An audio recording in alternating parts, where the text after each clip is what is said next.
Let's go to a rather surprising development in Auckland local body politics. The race to be the next mayor for Auckland has taken an unexpected turn, with John Palino planning to launch a bid. Now, if you're thinking that name sounds familiar, Mr. Palino lost fairly emphatically to Len Brown 3 years ago, but then got caught up in accusations that his campaign, Palino's campaign, was involved in revelations about Mr. Brown's extra-marital affair. He's never spoken publicly about the scandal, although he did put out a written statement denying any knowledge prior. John Palino would become the third centre-right or right candidate in a race that's well underway with 8 months to go. Auckland correspondent Todd Niall, who knows all the details and all the characters, joins us now. Todd, this has come from the blue. It is a surprise. I mean, his name had popped up from time to time when people had done those lists about who might run for mayor. But it had seemed implausible to me because of the history. But when we heard from a fairly credible source today that something was up, RNZ News rang him. And he wouldn't confirm absolutely, but he said there was an announcement on Monday week and he'd be happy to talk to us after that, and he'd been thinking about it, yes. And I rang him again in the afternoon and he decided he didn't want to be interviewed on it yet, but he would be happy to talk to us any time after the 29th, which was a day that he was going to be making his thoughts known about the future of Auckland and his own intentions, which is basically a yes. So what's today? It's the 19th, so we're talking 10 days. Monday week. Yeah, Monday week. Okay, fantastic. Do we have any clarity about what his role exactly was in that Len Brown scandal? He denies prior knowledge.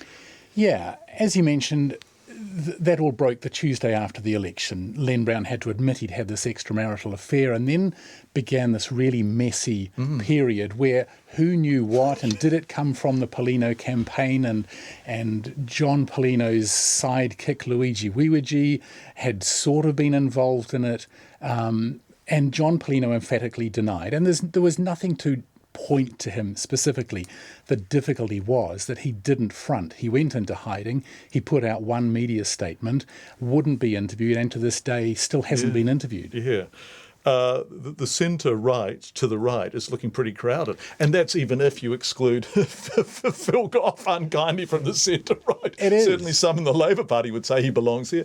I mean, this is a crowded field now, isn't it? Yeah, so the centre-right is well populated. You've got the businesswoman Victoria Crone, who was sought out by, serious National Party figures in Auckland. You've got Mark Thomas, who's a local board member, who is himself a past unsuccessful National Party parliamentary candidate. And now you've got probably, almost certainly, John Palino. All of these people have to fund campaigns from the same part of the spectrum, if you like. And potentially split the anti-Goff vote. Isn't that the problem with multiple candidates on one side of the spectrum? Yeah, I mean, that explains Palino's not bad performance last time round, because he was the only one who really ran seriously against Len Brown. So he picked up basically the bulk of the anti-Len Brown vote, if you like.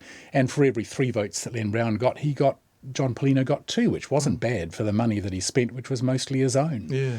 But if you've got now 2 credible and maybe he'll turn out to be credible, it starts to look rather crowded on the right-hand end of the spectrum. Todd Niall, who does such a very good job covering Auckland and all its multitudinous facets. Thank you, Todd. We appreciate it.